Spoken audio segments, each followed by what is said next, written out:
Got you a coffee. All set for your trip? Almost. Just booking my London hotel now.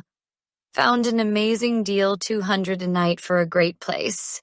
Nice. On the hotel's own website? I think so. It came right up when I searched. The page has the hotel's name and logo all over it. Looks legit. That confirm reservation button is huge. Did you scroll all the way down? Yeah, it's fine. Just want to lock it in before it's gone. And booked. Let me see the confirmation. What is this? What's wrong? A $150 service fee?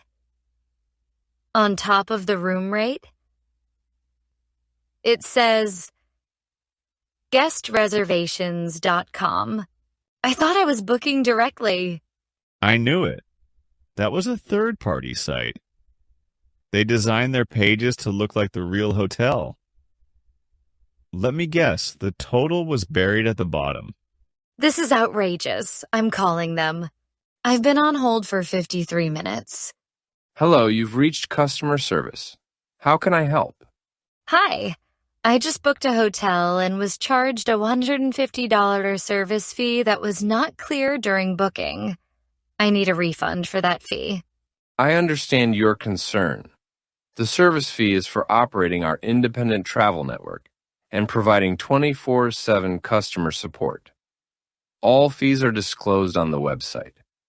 Disclosed in tiny print at the very bottom of the page. The button to book was bright and shiny. The price wasn't. This is a junk fee. Tell them you'll dispute the charge with your credit card company. If you can't refund this fee, I will be disputing the entire charge with my credit card company. One moment, please. I am processing a refund for the service fee. It may take 7 to 10 business days to appear on your statement. Thank you. A 2-hour phone call to get your own money back. A nightmare is right. Lesson learned. Next time, I'm scrolling past the sponsored ads and booking directly with the hotel. No more surprises.